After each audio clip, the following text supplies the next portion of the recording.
বৈশাখ মাসের শুক্লপক্ষের তৃতীয়ায় কোনো কিছু ঘরে আনলে বা কোনো কাজ করলে তা ক্ষয় হয় না। এই দিন যা কিছু অর্জন করা হয় তা কোনো দিন নিঃশেষ হয় না।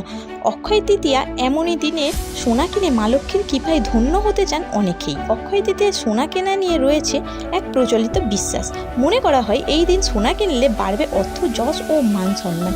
অক্ষয় তৃতীয়ায় ধার্মিক গুরুত্ব হলো শ্রীকৃষ্ণের সুদামা নামে এক দরিদ্র ব্রাহ্মণ বন্ধু ছিলেন। সুদামা একদিন ভুলবশত কৃষ্ণের সব খাবার খেয়ে ফেলেছিল। তারপর শ্রীকৃষ্ণকে খাবার দিতে এক মুঠো চাল নিয়ে তার ঘরে আসেন তাকে খাওয়ানোর জন্য। বন্ধুর এই আচরণে মুগ্ধ হয়ে শ্রীকৃষ্ণ সুদামাকে আশীর্বাদ করেন এবং তার সব দারিদ্র্য ঘুচে যায়। মনে করা হয় যেই দিন এই ঘটনাটি ঘটেছিল সেই দিন ছিল শুক্লপক্ষের তৃতীয়া তিথি, তাই এই দিনটি বিশেষ শুভ। আর শোনা যায় অক্ষয় তৃতীয়ার দিন পরশুরাম জন্মগ্রহণ করেছিলেন, সেই জন্যও এই দিনটি খুবই শুভ।